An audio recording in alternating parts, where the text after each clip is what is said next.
Matt Hardy. Thank you for watching the Gimme A Hull Yeah Wrestling Podcast. Chris, mate, thank you so much for joining us today. It's great to have you. Thank you so much for having me. Mate, it's nice to see your smiling face. Obviously, it's a difficult time for people across the world, so it's nice that you're staying cheery and keeping us all motivated for sure. Well, that's the only way to be, right? Totally, man. Totally. It's got to be done. One thing I wanted to ask you, man, is because obviously you've had such a great career across the board in broadcasting. You're a big fan of wrestling, and you have been able to not only interview, world famous actors and performers, but also wrestlers. Something that comes up quite a lot for me in interviews is the definition of success. People have different definitions of what it means and how it affects them. So can I ask you, what is your definition of success? Oh, I like this. Diving right in with the good stuff right off the bat.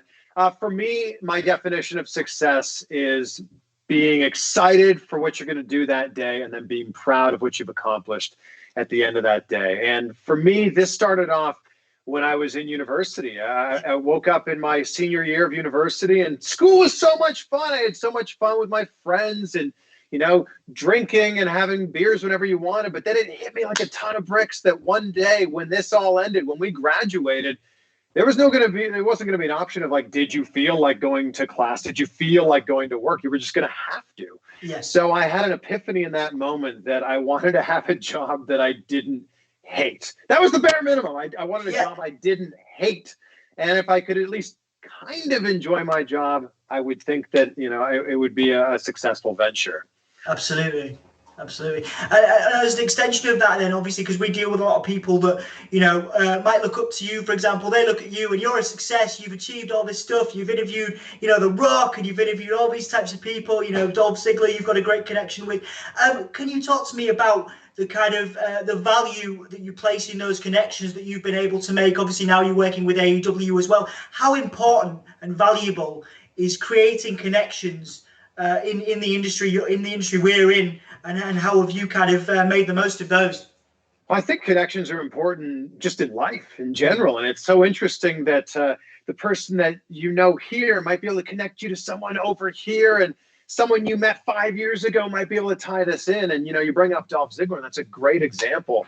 My first interview with him was done in 2012, and here we are 8 years later, and that relationship has just been able to grow and blossom. And I think one of the things that I really didn't take for granted early on, one of the things I really honed in on and focused was, a lot of people think the interview begins when the red light goes on. But in a lot of these situations, like where I'm doing these celebrity interviews in a hotel room and they're doing 40 or 50 in a day, and it's a new journalist coming in every 4 or 5 minutes, the interview truly begins the second you crack that door open and walk in. And I just like to have a big energy and a positive energy and hope that that's infectious and that they feed off of that. And I think that that's actually been the most helpful thing for me. Absolutely, and those good tips, because we work with a lot of young people, wrestling fans, but also they want to get into sports journalism, which we've done a lot of, obviously entertainment journalism, and they might look at you and see, obviously they look at your success. What advice and tips have you got for emerging journalists to create those connections? What would you want to see from anyone coming in, because you're a broadcaster professionally as well as doing this? What do you want to see from a young person who is inspired by your work and wants to sort of follow in your footsteps and have the successful career that you've been able to do? Well, first of all, thank you so much for the kind words. I think that it's a completely different game than when I got into this. I started my radio career in 2004, my television career in 2005, when YouTube as two words together in a sentence didn't even exist. So I think it's a completely different game now. And if you're a student right now, whether you're in high school or you're in college, and this is the path that you want to go down, and you don't have a YouTube channel, you don't have a TikTok, you don't have an Instagram, you're already behind the curve. So I think that the more content you can be putting out there now, the better that it is, because you're only going to get better at this by continuing to do this. Yeah. And I know it's so difficult to hear your voice when it's played back on a podcast or, see yourself on a video. You just have to get used to that. And I think that's another big step, is get used to, yes, that's what you do with your hands. Yes, that's the weird thing you do with your eyebrows when you talk. the quicker you can get more comfortable with that, the better off you'll be. Absolutely, man. Absolutely. And it's interesting because I read that you've developed as a journalist over time, that you've developed your style. In terms of how you've changed and developed as a person through your career from when you started, how have you developed as a person through the work you've done, through meeting all these people? You were a viral video for a long, for a while, because you were, people love the way you look, so you got a lot of attention there. And you obviously, you've had loads of different, I think you were like, Bachelor of the Year one year as well, which is an amazing opportunity, for exposure. And now you're getting jobs with AEW. So how have you changed and developed, and what have you learned about yourself through the work you've done? I think the biggest thing I've learned is to just go for it. And I think that early on in my career, I wanted everything to go perfectly. If you had a 10-minute interview, I'd be like, okay, that's 10 minutes. It's going to be like 12 questions. I'm going to ask this question and this question and this question. And the problem with that is you're not really listening. And I think that too many people think of interviews as interviews, and I'm going to put it in quotations and make it like a big, bold thing. It's really just a conversation like the one we're having right now, and it just happens to be recorded. So I think that I started going for things in these interviews and asking questions either in an interesting way or a unique way, or maybe just asking questions I wasn't sure I could get away with. And if it didn't go well, I knew that the only people that would ever see that moment is me and the person in that interview. And if it went great, then we'd have an awesome moment, like maybe a viral moment like the one that you talked about. And I think it's just finding your voice as a broadcaster. And I think that unfortunately, when we start off, we're all trying to emulate the broadcaster or YouTuber or radio personality that we love.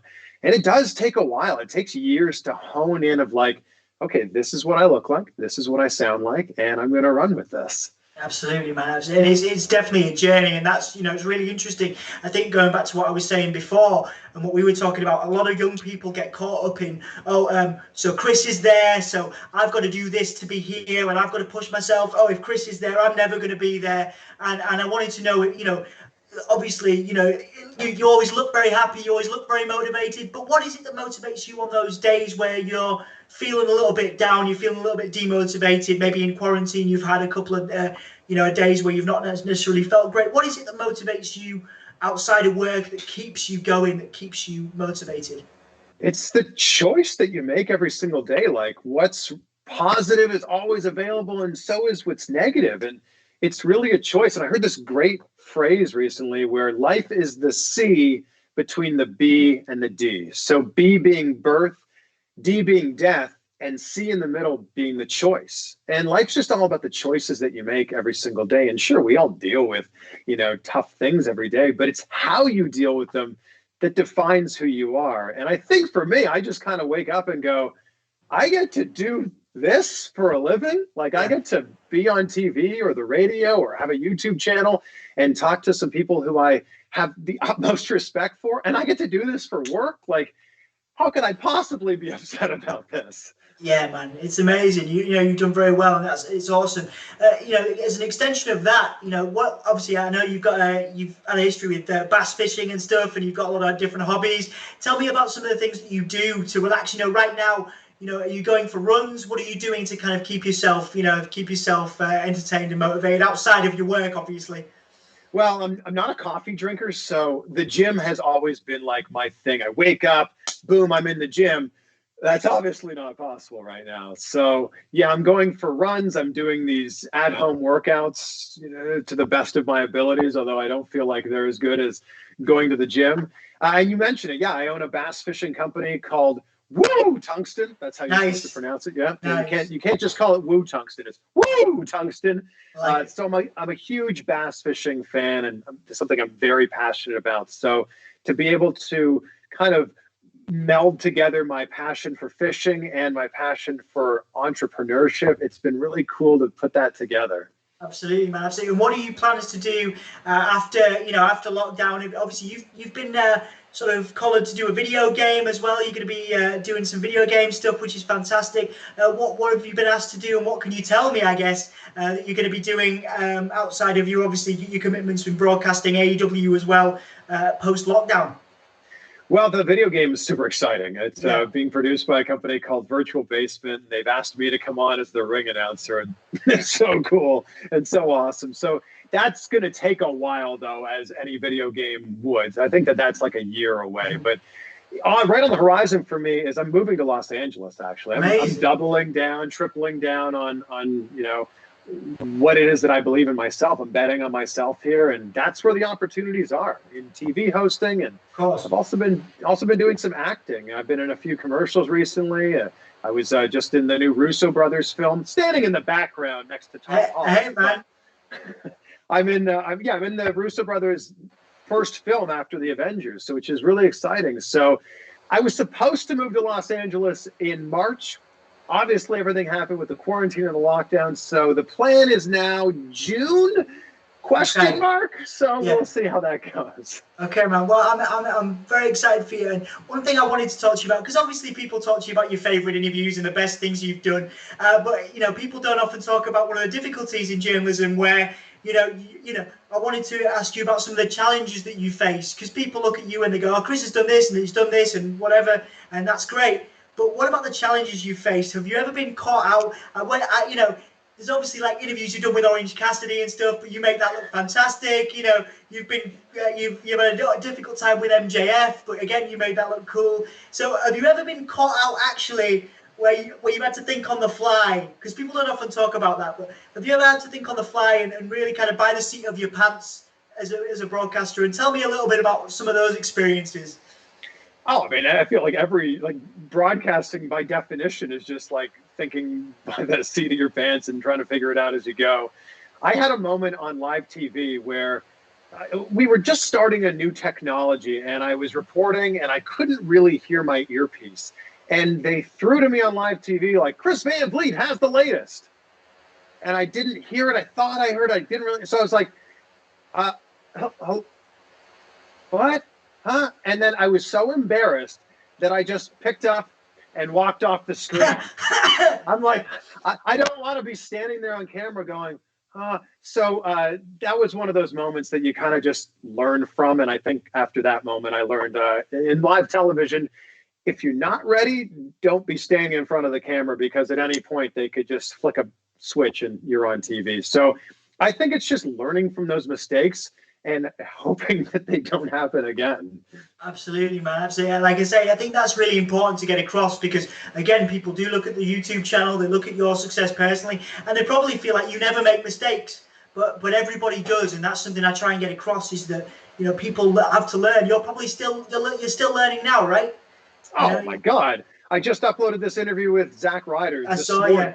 Yeah. And he was wearing this high-tech headset which sounded like $1 million, and I had my USB mic, oh here it is right here, in front of my computer just off screen, and I was sitting a little bit too far away from it. So every time Zach talks it sounds like $1 million, and every time I talk it sounds like 5 cents. So that was definitely one of those moments where I'm like, okay, I need to figure this out. And actually, before I was on this call with you, I'm like, I need to figure out this audio situation and learn from this. And I did an interview with Kurt Angle earlier this year, and I accidentally said it was WrestleMania 37 coming up instead of WrestleMania 36. And it's like, well, what am I going to do? Am I going to edit that out? Like, we're all human. We all make mistakes. I think that owning up to them is just part of being human. Absolutely, man. Absolutely. I think that's again a really, really important message. And in terms of the future and things you want to achieve, obviously you're talking about acting and your goals in the future. With AEW, and you're already going to be in video games. You're doing some announcing as well. What are you going to be? What are your sort of goals and aims for the next 2 or 3 years of the channel and developing your own personal brand as well? Because you've got such a strong brand now.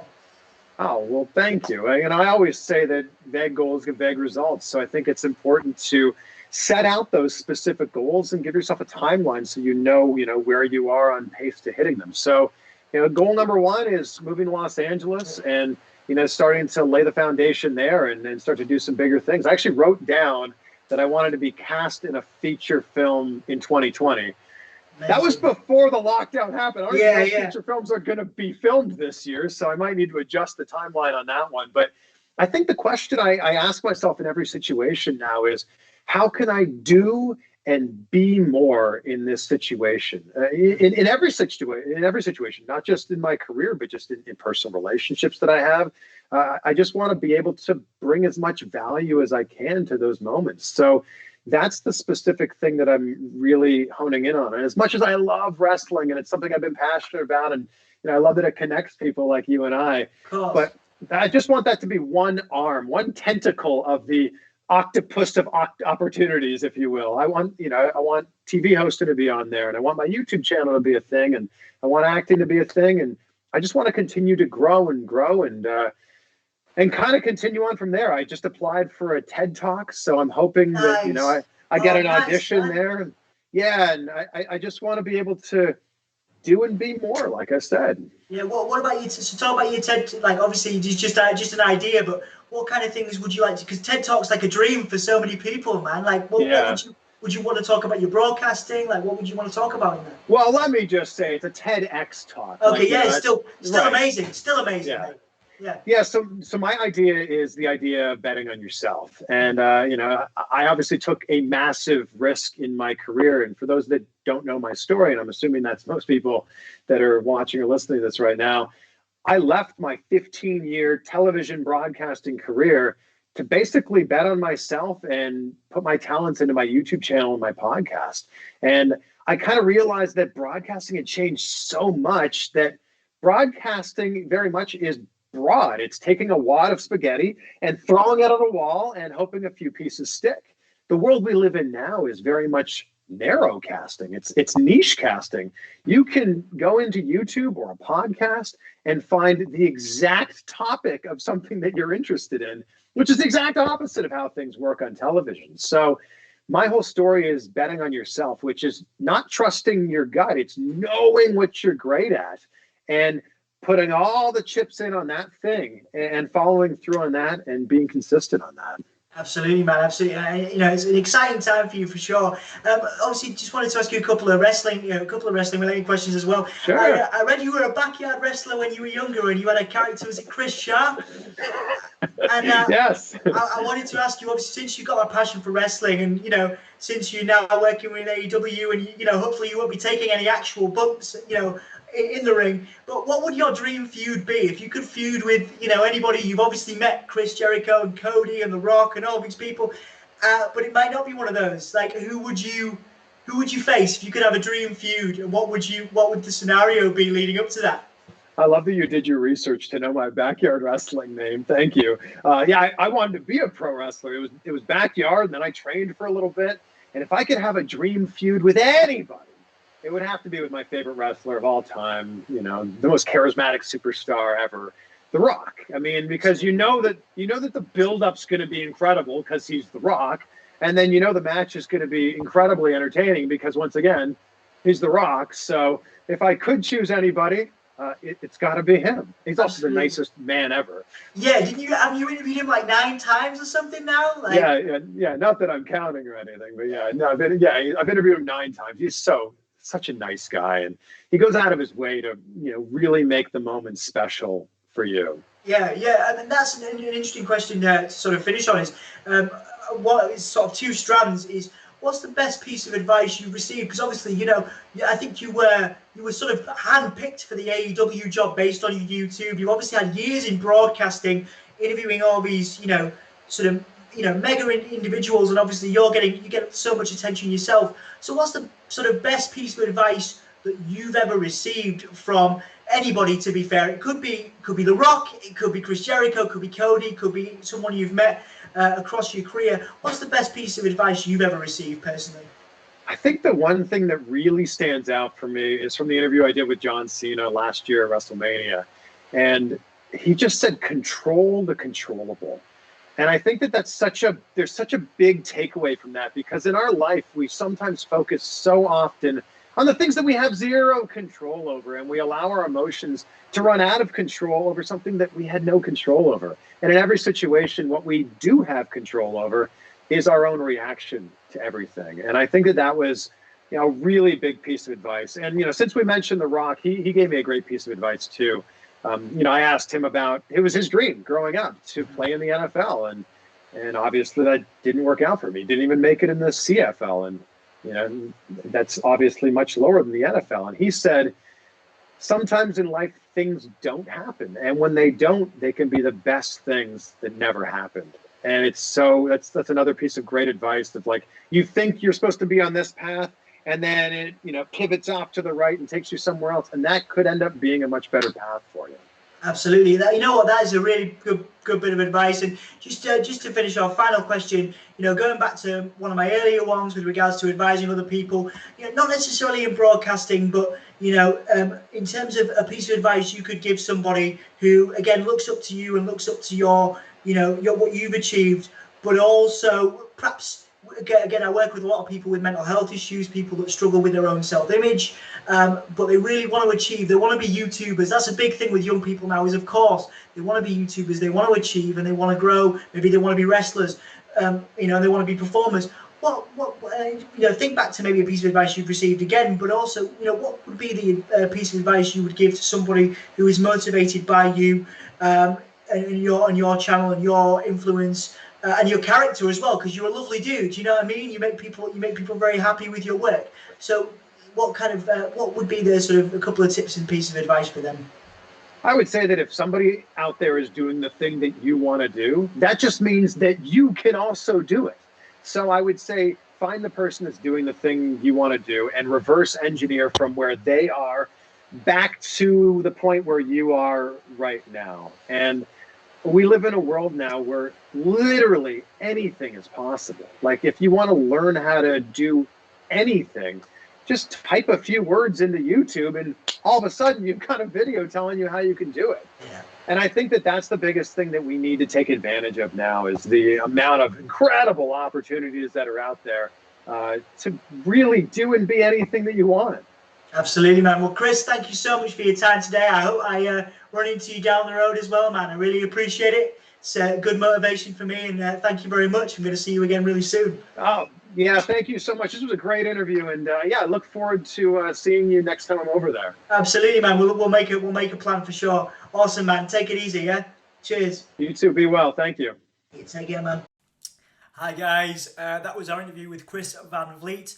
An absolute pleasure. What a wonderful human being. Great broadcaster. You can go to his channel now. Obviously, you can see interviews with people from WWE, AEW, Impact, across the wrestling world, but also tons and tons of celebrities that have done amazing things. And he not only speaks to them, you know, in terms of his, you know, his job as a broadcaster, but really creates a connection and a bond. So I take a lot of inspiration from that, and I take a lot of inspiration from our short chat today. And I hope to catch him very soon. And I wish him all the best of luck with his future as an actor and a performer himself, and all the wonderful things he's going to do. Thank you so much for taking the time to listen and watch our channel. Don't forget to like, comment, and subscribe. And we'll see you down the road. Thanks very much for listening and watching. Give me a hull yeah.